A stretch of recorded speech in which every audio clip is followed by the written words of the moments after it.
É muito bom que nós estejamos aqui numa sexta-feira, em plena sexta-feira, reunidos para refletirmos conjuntamente sobre as propostas apresentadas por Allan Kardec através da doutrina espírita. O tema já foi parcialmente aqui abordado, eu não sabia que tinha sido algo comentado na sexta-feira passada, mas talvez isso faça parte das nossas necessidades. A repetição do tema, das reflexões, elas tendem a fazer com que nós reforcemos conceitos e aprendamos. A repetição faz com que nós aprendamos, é um mecanismo do aprendizado. Esse tema, reflexões sobre a influência oculta dos espíritos em nossos pensamentos e atos, é um tema que diz respeito à nossa vida cotidiana. É curioso como nós, principalmente nós os espíritas, nos esquecemos de que somos espíritos imortais. Nas menores coisas a gente vai percebendo como nós estamos distantes dessa realidade. Parece até que nós temos uma única existência e vivemos feito loucos por conta dessa única existência, esquecendo-nos de que nós temos uma trajetória, já vemos aí de longas reencarnações e teremos muitas outras ainda pela frente. E o fato de sermos espíritos imortais faz com que nós estejamos todos conectados. E isso é um mecanismo da lei divina, que nos proporcionou elementos para que nós estejamos sempre juntos. Gostei muito do comentário aqui de nós quebrarmos barreiras, né? Abrirmos as portas para que possamos compartilhar melhor, porque a ideia é essa. A ideia é de família universal. Todos nós fazemos parte de uma grande família universal. Allan Kardec, sobre espiritismo, tem uma obra dele, acho, a primeira obra dele, que é O que é o Espiritismo. É um livro bem fininho, pequenininho, né? Esse livro ele tem vários diálogos, são diálogos que foram idealizados por Allan Kardec. Na verdade, ele não está dialogando com aquele sacerdote, né, que é o primeiro diálogo que tem lá no livro, mas ele traz um conceito de espiritismo interessante, que ele diz que o espiritismo é uma ciência que trata da origem, do destino e da natureza dos espíritos, bem como das relações que se dá entre esses próprios espíritos e as consequências dessas relações. Então, esse conceito de espiritismo ele está muito voltado para a questão dessas interferências, dessas comunicações que nós, os espíritos, conscientemente ou não, mantemos uns com os outros, porque todos nós somos espíritos. Antes de nós adentrarmos no tema específico da influência oculta dos espíritos em nossos pensamentos e atos, nós vamos fazer uma breve passagem pelo conceito de mediunidade. Não vamos nos aprofundar aqui em mediunidade, nem tratarmos de fenômenos mediúnicos, a proposta é outra, mas é importante que nós façamos uma pequena distinção. Porque Allan Kardec ele teve o cuidado de, ao conceituar médium e mediunidade, ele traçar um marco. Ou seja, todos nós somos passíveis da influência dos espíritos, mas nem todos nós somos passíveis de uma influência direta dos espíritos através da mediunidade. Eu não tenho mediunidade, talvez aqui alguns também não tenham essa mediunidade, que nós chamamos de ostensiva. Aquela mediunidade em que o fenômeno está bem configurado, patente, evidente, um arrepio aqui, uma intuição acolá. De acordo com Kardec, não vai caracterizar o que nós chamamos de mediunidade. Então, a mediunidade é para uma grande quantidade de pessoas, em menor ou maior grau, mas a influência dos espíritos é para todos. Muito bem. Paranormalidade e mediunidade. Todo médium, ele é um paranormal, mas nem todo paranormal é um médium. Então, para ser um médium, é preciso que a pessoa seja realmente um paranormal. E a paranormalidade, o paranormal é aquele que produz, digamos assim, um efeito que não é esclarecido cientificamente. Então, vem do grego que está ao lado de, então está ao lado da normalidade, não é um fenômeno sobrenatural, é algo que está ao lado da normalidade, caminha para e passo com a normalidade, mas é algo que ainda não se tem elementos para se comprovar cientificamente. Daí a paranormalidade. Qual é a diferença das duas? Nós vamos ver aqui. Temos duas imagens aqui. A segunda aí, a de baixo, a gente conhece muito bem. Francisco Cândido Xavier, um dos mais notáveis médiuns que nós tivemos aqui conosco. E em cima nós temos a figura do indiano, Satya Sai Baba. Satya Sai Baba, ele nasceu em 1926 e desencarnou até recentemente, em 2011. Ele nasceu e viveu na Índia. Pagou tudo?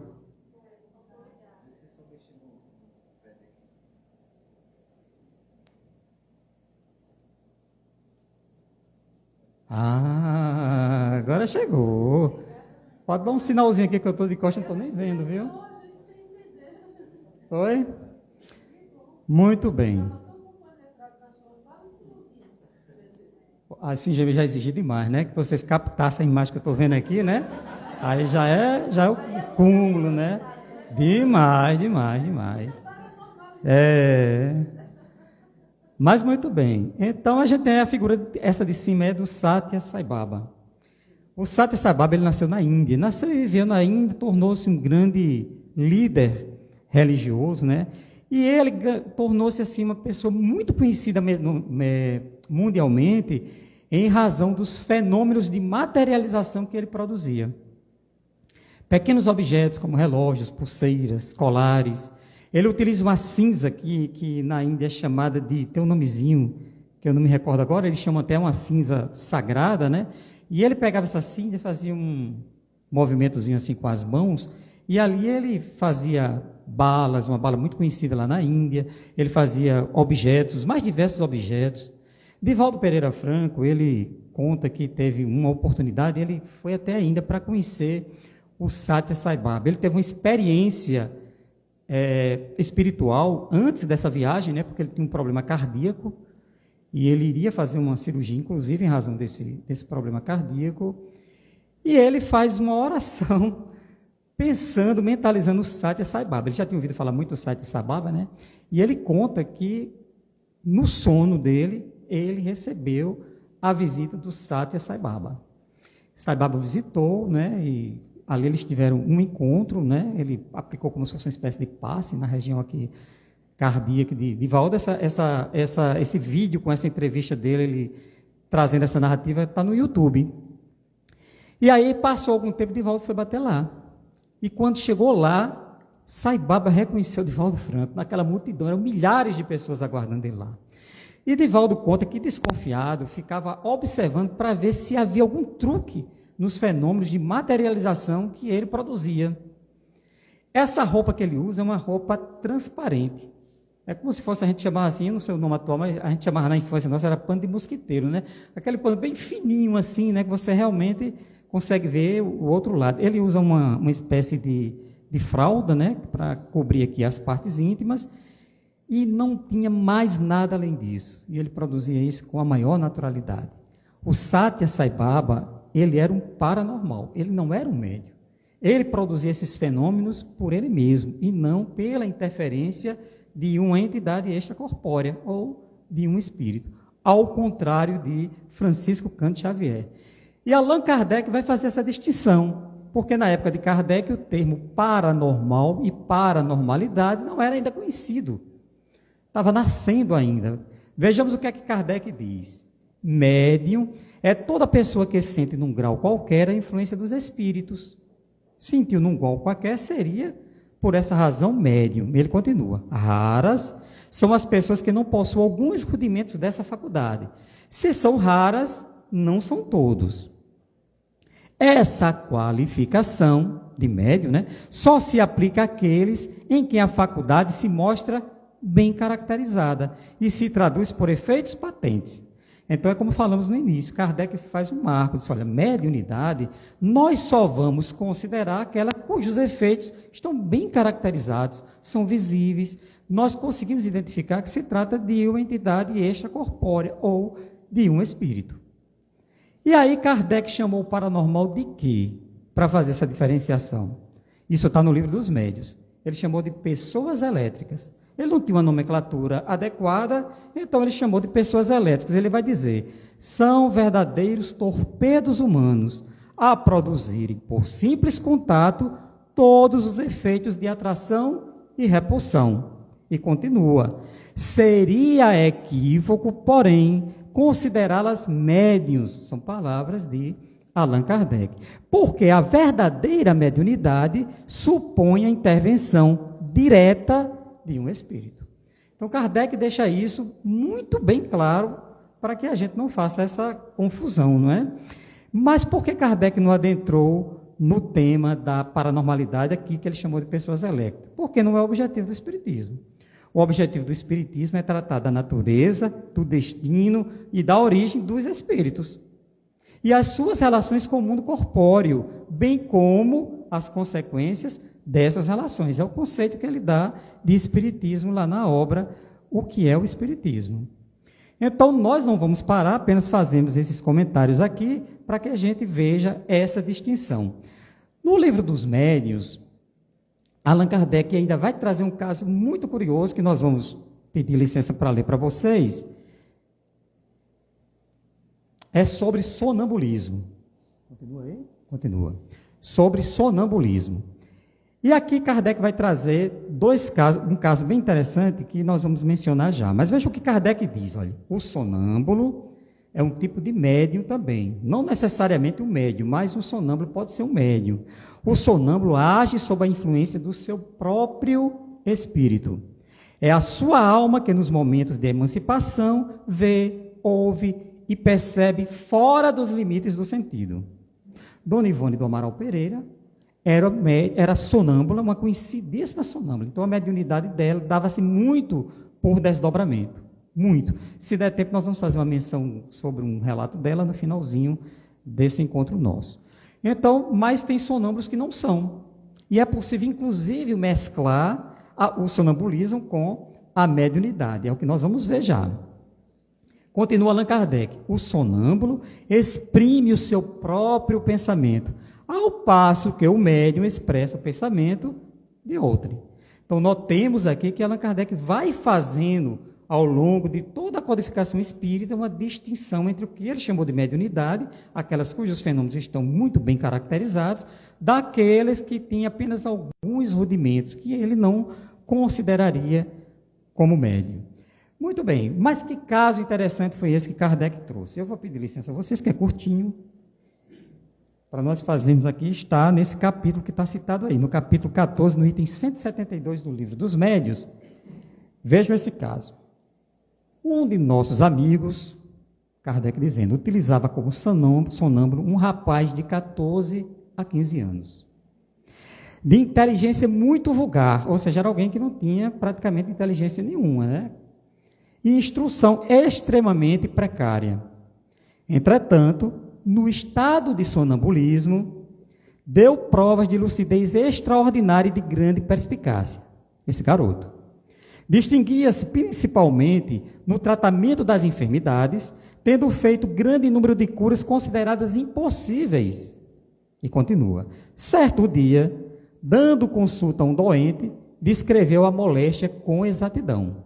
Ele conseguia ver um tumor, algum problema que a pessoa tem, apenas com o fenômeno da dupla vista. E aí disseram para ele, não basta apenas ver a doença, né? Agora é preciso que indiques um remédio. Já que você viu qual é a doença, diagnosticou qual é o remédio. E aí o rapaz disse, eu não posso. Meu anjo doutor não está aqui. E aí perguntaram, mas quem é esse anjo doutor de quem falas? O que dita os remédios, respondeu o rapaz. Então, não és tu que vês os remédios? E aí ele disse, oh não, eu já não disse que é o meu anjo doutor quem os indica? Veja o comentário de Kardec. Assim, nesse sonâmbulo, a ação de ver o mal é do seu próprio espírito, que para isso não precisava de assistência alguma, embora a indicação dos remédios lhe fosse dada por outro espírito. Não estando presente esse outro, ele nada podia fazer, quando só era apenas um sonâmbulo. Então, quando o rapaz não estava acompanhado do espírito, ele era apenas um sonâmbulo, conseguia ver, detectava a enfermidade, era um verdadeiro raio-x, né, a visão dele. Assistido por aquele a quem chamava seu anjo doutor, ele era um sonâmbulo médium. Então, Allan Kardec ele vai fazendo essas distinções muito interessantes sobre mediunidade e sobre a faculdade que todos nós temos em potencial de desenvolvermos essas capacidades. Se estiver muito rápido, vocês vão me avisando, viu? Ainda sobre essa distinção, nós vamos encontrar um artigo muito interessante no livro A Gênese, de Allan Kardec também. Ele inicia o parágrafo dizendo assim: agiria Jesus como médium nas curas que operava? Poder-se-á considerá-lo poderoso médium curador? Olha que pergunta instigante, né? Para muita gente, Jesus era um médium, né? Para Kardec, talvez não. Ele tem uma outra percepção sobre isso. Vejamos o que ele vai dizer aqui, ó. Ele pergunta e ele próprio responde: não, porquanto o médium é um intermediário, um instrumento de que se servem os espíritos desencarnados, e o Cristo não precisava de assistência, pois que era ele quem assistia os outros. Agia por si mesmo em virtude do seu poder pessoal, como pode fazer em certos casos os encarnados na medida das suas forças. O caso do rapaz lá, né, que nós acabamos de ver agora há pouco. Simples, pouca inteligência, mas tinha essa faculdade no estado de sonambulismo. E quanto os outros não realizaram, né? Então, Kardec vai colocando aqui que aquele que nos serve de guia e modelo, o Cristo Jesus, não era um médium na verdadeira acepção da palavra. Ele não precisava de intermediário, ele era o maior. Ele ia pedir o que e a quem a orientação para passar para nós. Ele precisava disso? Claro que não, né? Jesus foi o maior de todos eles. De todos eles. Então, Jesus não era intermediário, ele agia por si só. No máximo, nós poderíamos considerá-lo um médio de Deus, né? Ele seria um médio intermediário direto de Deus. Mas o conceito de mediunidade vai dizer: médio é todo aquele que sente, num grau qualquer, a influência do Espírito. Deus não é um espírito. Nós temos Deus, Espírito e matéria, né? Então, Deus é algo que é diferente do que nós entendemos como espírito e como matéria. Tudo tranquilo até agora? Deu para a gente entender? Vamos construindo aqui. Muito bem. Então, a gente feito isso aqui, a gente vai começar a falar sobre a influência dos espíritos em nossos pensamentos e em nossos atos. Notem que Allan Kardec, no capítulo que está lá no Livro dos Espíritos, onde nós extraímos essas considerações, ele vai falar em influência oculta dos espíritos. Então, isso é um detalhe importante. Ele era muito criterioso, Allan Kardec. Por que ele colocaria influência oculta? Porque ela não é algo patente, muito bem caracterizado, que está assim às claras, que todo mundo identifica. É algo muito sutil, que nem nós sequer percebemos. A gente vai ver aqui. Muitas vezes nós nem percebemos essas influências. Vamos lá.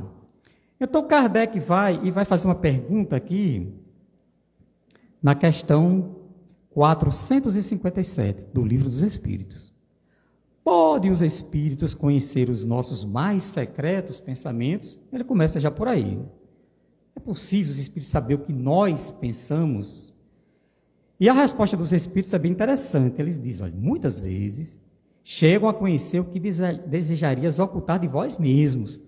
Até aquela parte nossa, né? Aqueles atos nossos que nós próprios nos envergonhamos, mesmo as que a gente oculta de nós mesmos, os espíritos têm essa faculdade de conseguir resgatar aquilo ali e ler, conseguir visualizar. Mas é importante que a gente saiba que essa faculdade de perceber, de penetrar no pensamento, ela não é uma faculdade de qualquer espírito. Os espíritos de pouca evolução, penso eu, até agora pelo que eu li, pelas minhas próprias conclusões, posso estar completamente errado, mas os espíritos inferiores, aqueles mais atrasados, eles não têm essa faculdade. Muitas vezes nas reuniões mediúnicas, quando nós estamos lá participando, eles começam a falar, mas eles começam a falar da vida das pessoas, de algo que ele viu, que ele presenciou, porque eles nos acompanham, né? Principalmente aqueles que estão em processo de obsessão. Então, os espíritos estão ali próximos, vão nos acompanhando, veem o que a gente fala, o que a gente diz, e muitas vezes na reunião mediúnica ele reproduz isso. Mas perceber a intimidade dos nossos pensamentos, só os espíritos mais elevados o têm. André Luiz, no na sua série, né, que fala sobre o mundo espiritual, ele traz vários exemplos em que ele próprio é preciso ser estimulado, né, pelo seu superior para que ele pudesse ler o pensamento de algumas entidades espirituais e até de encarnados também. Então veja que não é uma faculdade para qualquer um, mas os espíritos eles conseguem penetrar nos nossos pensamentos mais secretos. Muito bem, Kardec vai construindo uma linha de pensamento a partir dessa questão. Mas antes de nós adiantarmos, nós vamos resgatar mais uma vez um momento de Jesus que, mesmo aqui entre nós, ele tinha essa faculdade amplamente desenvolvida. Eu não trouxe um trecho do Evangelho, né? Quem lê o Evangelho, o leitor atento, ele vai perceber que em várias passagens a gente tem aquela impressão de que Jesus parecia que conhecia a intimidade das pessoas. Ele conhecia a intimidade das pessoas. É como se ele estivesse o tempo todo penetrando ali na alma de cada ser que se aproximava dele, que dialogava com ele. Mas nós trouxemos um relato de Emmanuel, o guia espiritual de Chico Xavier, que está na obra, no capítulo 5 do livro Há 2000 anos, que é aquele momento em que ele vai se encontrar, naquela encarnação, seria ele o senador Públio Lentulus, e ele estava com um problema com a filha estava leprosa, e a lepra era algo que era o leproso era um verdadeiro pária, era alguém que ficava à margem da sociedade, podia ser o que fosse, ficava à margem da sociedade, e ele guardava isso secretamente, só sabia ele, a esposa dele, quem sabia de que se tratava realmente de um caso de lepra. E ela fica insistindo para que ele procure o Messias de Nazaré. Ela não conhecia Jesus, quem conhecia Jesus era uma serva dele, do casal, né, que era chamada Ana, e Ana era quem ia para aqueles encontros ali na beira do lago. Quando Jesus estava por lá, ela participava daqueles encontros e trazia essas informações, maravilhada, trazia essas informações para Lívia. E Lívia dizia, olha, vamos procurar o mestre, a gente já não tem recursos médicos aqui do Império, não resolveram o caso. E ele resistia, chega um ponto que a situação se agrava, e aí ele vai procurar Jesus. E é um momento muito lindo do livro, quem não leu ainda, eu recomendo que faça a leitura, é uma obra maravilhosa, e ele vai ao encontro de Jesus. Por ali, como quem não quer encontrar com ele, para não ser identificado pelas pessoas que ele estava se humilhando perante aquele nazareno ali. E ele, com ele mesmo, ele ficava na dúvida, o que é que vai acontecer? Como é que eu vou dialogar com esse homem? Eu falo grego, e ele fala o aramaico, que era um dialeto próprio daquela região. Esse diálogo não vai dar certo. O que é que eu estou fazendo aqui? Quando ele já está quase desistindo, aí ele nota uma figura luminosa que vai se aproximando dele. Mesmo sem conhecer Jesus, ele identifica que se trata do Messias de Nazaré. Ali acontece um diálogo belíssimo. Eu resgatei só um trechinho para a gente falar sobre essa questão dos pensamentos, do espírito que consegue penetrar nos pensamentos. Vamos acompanhar. E pousando carinhosamente a destra em sua fronte, Jesus, né? Pousando a mão na cabeça do senador público, que caiu de joelhos, chorando, sem dar uma palavra. Ele não conversou com Jesus. Ele apenas chorou. Exclamou em linguagem encantadora, que Públio entendeu perfeitamente, como se ouvisse o idioma patrício, dando-lhe a inesquecível impressão de que a palavra era de espírito para espírito, de coração para coração. Sim, disse Jesus, não venho buscar o homem de estado, ele era senador, superficial e orgulhoso. Venho atender às súplicas de um coração desditoso e oprimido, e ainda assim, meu amigo, não é o teu sentimento que salva a filhinha leprosa e desvalida pela ciência do mundo. É sim a fé e o amor de tua mulher, porque a fé é divina. Ele não disse nada a Jesus, Jesus nunca teve nenhum contato com Lívia, e ele sabia em detalhes o que se passava na mente daquele senador orgulhoso. Então essa faculdade é uma faculdade inerente aos espíritos mais evoluídos, não a todo mundo, né? Senão ia ser bem difícil para nós convivermos nesse mundo de provas e expiações no qual nós estamos mergulhados, né? Muito bem, feitas essas considerações, nós vamos, porque o tempo urge, falar sobre a influência oculta dos espíritos em nossos pensamentos e atos, continuando com a questão do livro dos espíritos. Vejam essa, a 459. Essa questão é muito conhecida no movimento espírita e ela tem uma peculiaridade na resposta dos espíritos. Perguntou Kardec: os espíritos influem em nossos pensamentos e em nossos atos? Pensamentos e atos, né? Os espíritos responderam: todo mundo sabe disso, muito mais do que imaginais, pois frequentemente são eles que vos dirigem. Eu destaquei a palavra frequentemente porque na tradução de Guilom Ribeiro, essa aqui é de Noleto. Essa é de Noleto, essa tradução mais recente, né? Mas as traduções anteriores de Guilom Ribeiro, ele usava de ordinário no lugar de frequentemente. De ordinário é algo mais impositivo. Então, quando eu digo muito mais do que imaginais, pois de ordinário são eles que vos dizem, eu estou dizendo que os espíritos nos dirigem mesmo. Então, Noleto, ele mudou, a palavra mais adequada seria frequentemente. Quando eu digo eu venho frequentemente ao Viana de Carvalho, eu posso vir semanalmente. Toda sexta-feira eu estou aqui participando das palestras, então eu venho com frequência ao Viana de Carvalho, mas não estou no Viana de Carvalho todos os dias. Então, há uma diferença no conceito. Então, o fato de estar lá de ordinário, isso acabou confundindo muita gente, achando que os espíritos nos dirigem o tempo todo. E não é bem assim.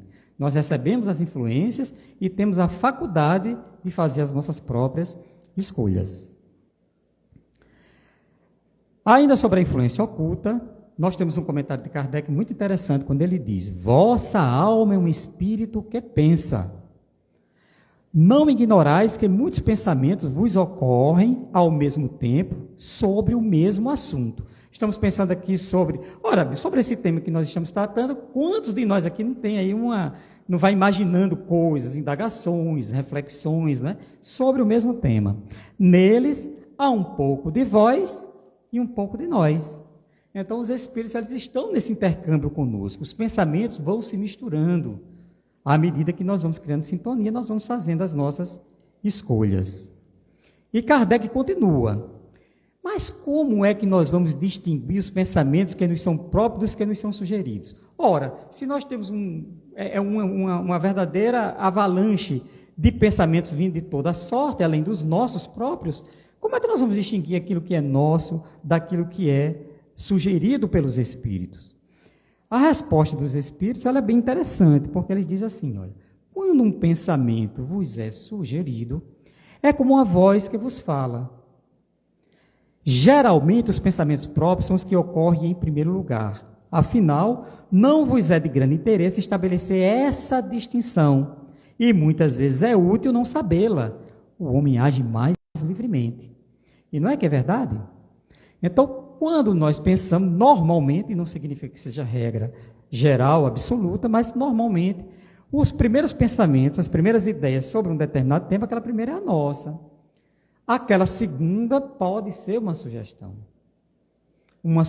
de algum espírito, alguma entidade, ou para nos prejudicar, ou para nos ajudar, vai depender da nossa sintonia. Então, a regra, a lei, é que nós estamos todos conectados. O fechamento, a ligação dessa conexão, ela vai se dar através de um plug, de uma tomada que nós chamamos lei de sintonia. Então, quando há sintonia, nós entramos no processo da comunicação, se estabelece ali a comunicação, mesmo que oculta, mesmo que sutil, mas nós estaremos ali conectados pela sintonia. Aí nós vamos tratar das duas vertentes que Allan Kardec vai discorrer na obra O Livro dos Espíritos, né? Porque a influência oculta dos espíritos em nossos pensamentos e há a influência oculta dos espíritos em nossos atos. A gente pensa que é só pensamento, mas os espíritos também influenciam em nossos atos. E nós trouxemos dois casos. O primeiro é o caso Marina, depois nós vamos ver um outro caso ali, o caso de Poliana e Sabino, em que a gente vai perceber um dos mecanismos que os espíritos se utilizam. Nós trouxemos casos assim benéficos, tá? Não trouxemos as más influências, não. Se utilizam para nos influenciar, para nos ajudar, para nos socorrer em movimentos de muita dificuldade. O caso Marina é mais ou menos assim. A gente vai trazer um recorte, né? Mas no mundo espiritual, a mãe de Marina, que já estava desencarnada, ela procura Silas, que é o orientador de André Luiz, nessa passagem que ele tem pela Mansão Paz, onde ele vai estudar o fenômeno da ação e reação, a lei de causa e efeito. Ele passa cerca de 2 anos nessa mansão, trabalhando, estudando, vivenciando vários casos, né? Quando Silas é chamado por essa mãe aflita, ela estava desesperada porque a filha estava na iminência de cometer um suicídio. E esse suicídio, na verdade, trata-se de um triângulo amoroso, porque ela envolve Marina, envolve Jorge e envolve Zilda. 3 pessoas. Então, Jorge e Zilda, na mesma existência, olha que coisa interessante, na mesma existência, Jorge e Zilda estavam noivos, eles estavam prestes a se casar. E Marina sente uma atração por Jorge e começa o que a gente chama no popular, dar em cima de Jorge, né? Ir atrás de Jorge, procurar Jorge, até que consegue fazer com que Jorge fique ali meio cambaleante ali na relação que ele tinha com Zilda e acaba desprezando Zilda. Despreza Zilda e começa a namorar e a viver com a própria Marina. E Zilda entra num quadro de desespero profundo, muita tristeza, desgosto pela vida, e o que é que ela faz? Ela se suicida. Então, Zilda se suicida.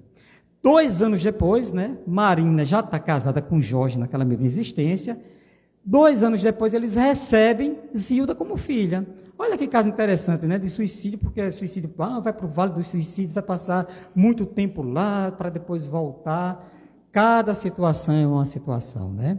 2 anos depois, Zilda reencarna. Claro que ela trouxe problemas perispirituais em razão do suicídio. Ela veio com um quadro de doenças graves, né? Era uma criança com muitos problemas. E nessa existência mesmo ali, quando ela recebe Zilda como filha, ela já pequenininha doente, o marido contrai lepra. E a lepra, nos anos 40 aqui no Brasil, a lepra era um problema seríssimo, não tinha cura, né? E ele teve que ficar interno. E ele era quem trabalhava para sustentar a família. Então, o que foi que aconteceu? O marido, sem poder trabalhar, internado no hospital para tratar a lepra, a filha doente, necessitando de toda a assistência dela, da mãe, e como é que ela ia prover o sustento da casa? Então, ela entra em desespero. Chegou uma situação assim que ela não estava suportando mais. E é quando ela decide se suicidar. A mãe tenta influenciá-la, né, pelos fios do pensamento, mas não consegue. Então, ela está ali no momento exato em que ela já tinha preparado a dose de veneno para ingerir e pôr fim à vida.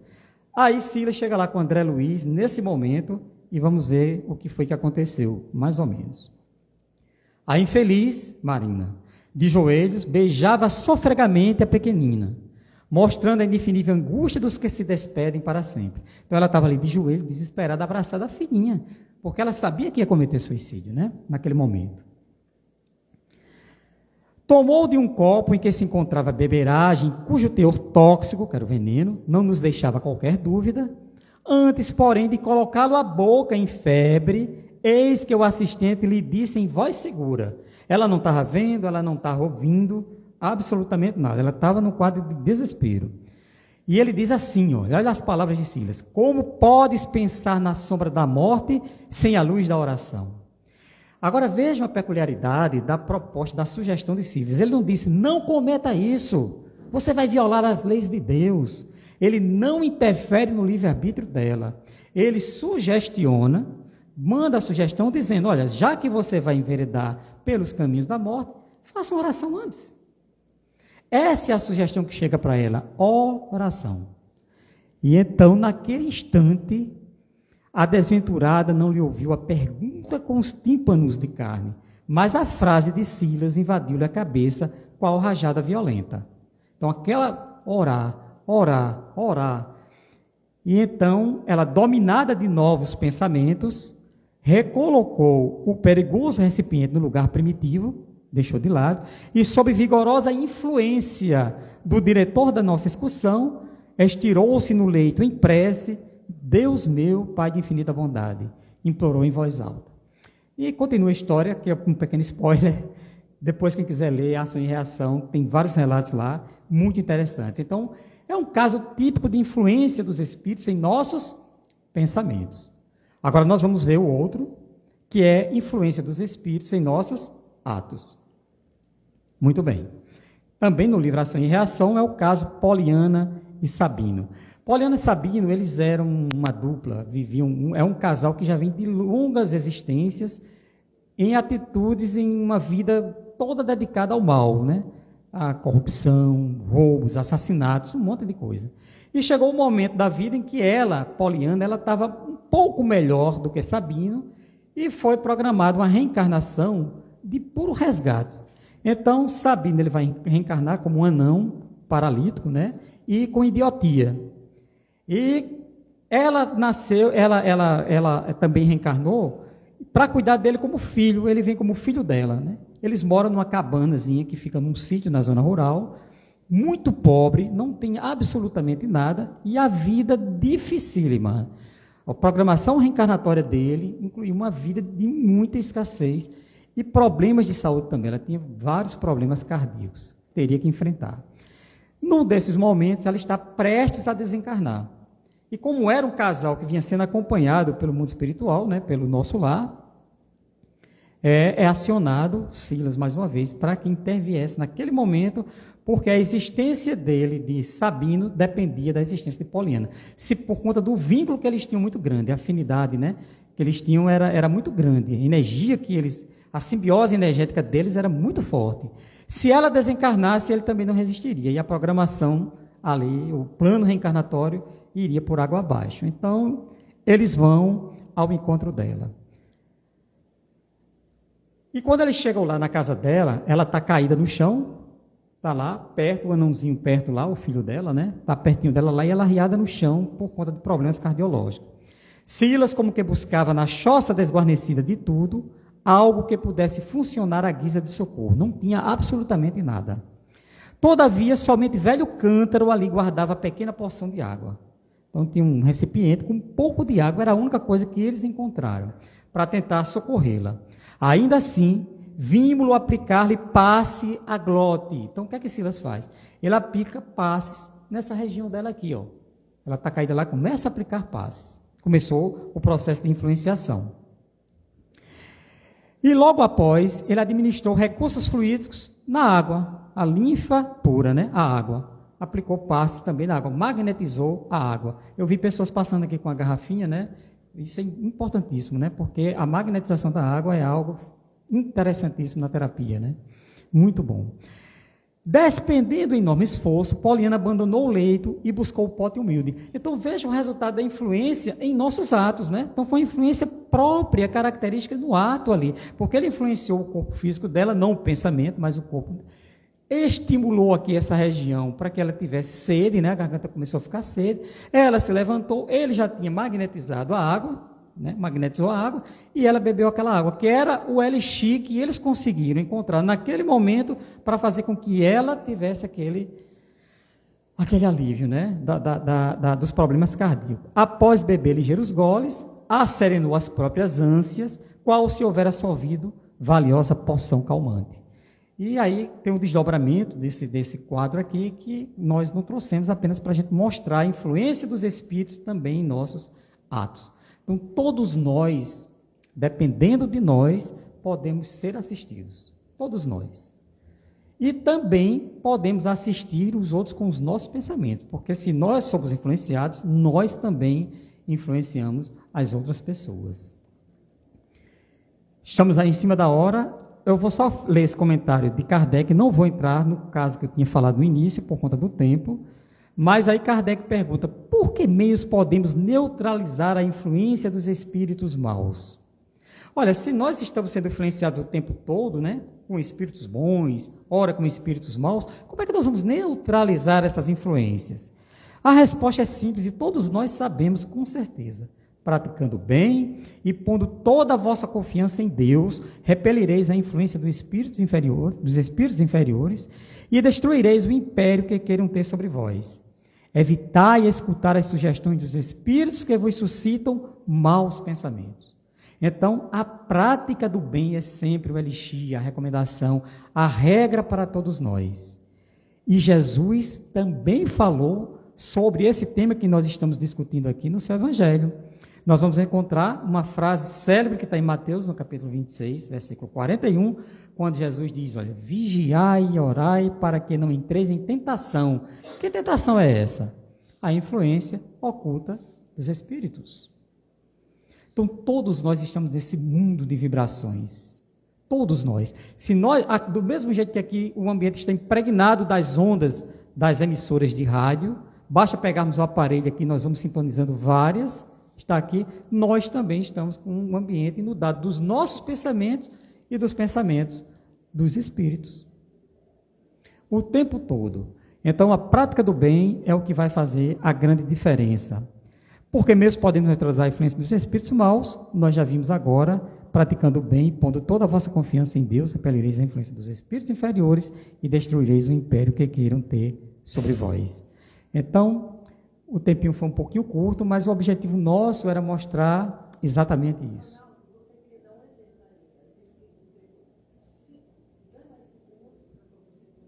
Pode ser? Vejam só. Nós falamos agora há pouco sobre a questão da prática do bem, que está aqui, né? Que os espíritos, dizem Allan Kardec, a necessidade da vivência do bem. Nós vimos aqui no início o Eva falando sobre esse evento que vai ter amanhã no sábado, e tudo isso é voltado para que se consiga arrecadar meios, sejam econômicos, financeiros, voluntários, para que se desenvolva uma atividade também voltada para o bem. Porque o nosso planeta carece de boas ações.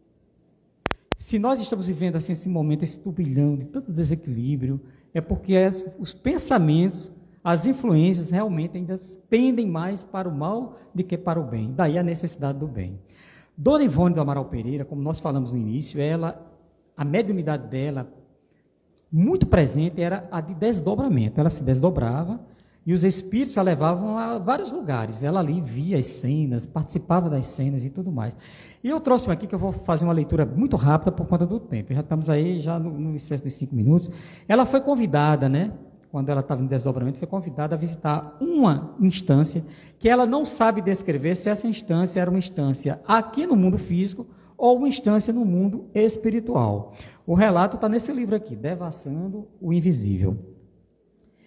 E ela, quando chega nesse ambiente, ela diz que o ambiente é um ambiente de uma taverna, um bar, mas um bar muito imundo.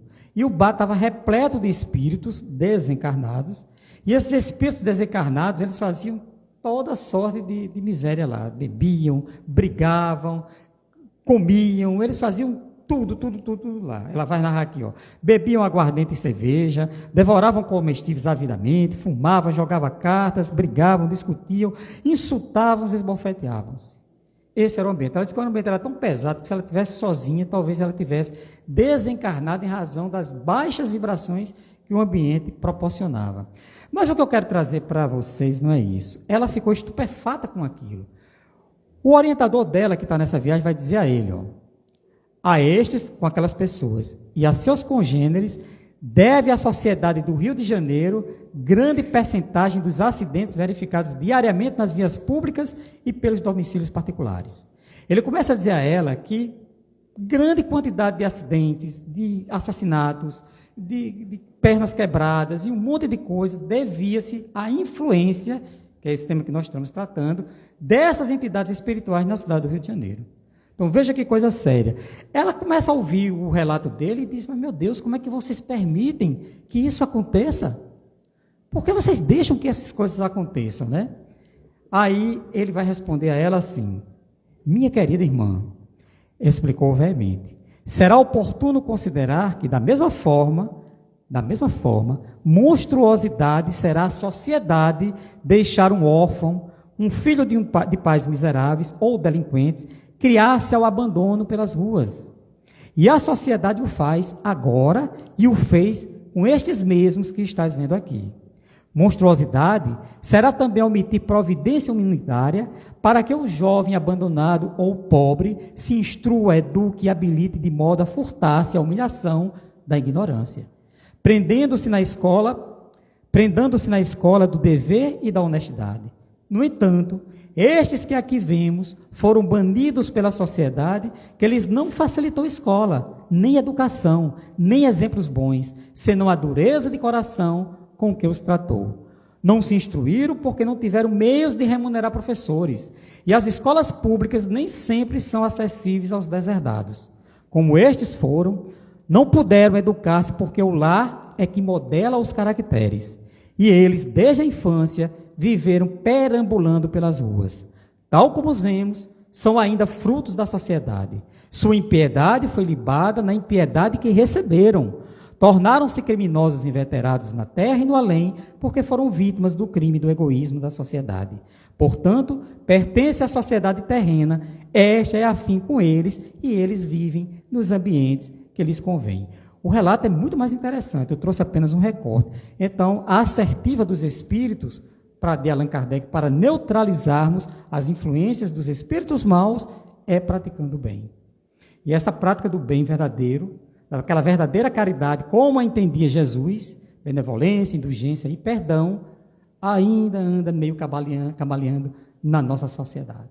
Mas o objetivo era que nós trouxéssemos reflexões, como é o próprio tema, né? Reflexões sobre a influência dos espíritos em nossos pensamentos, em nossos atos. Muito obrigado pela concessão do tempo, viu? E que fiquemos todos em paz e reflitamos sobre essas propostas. Muito obrigado.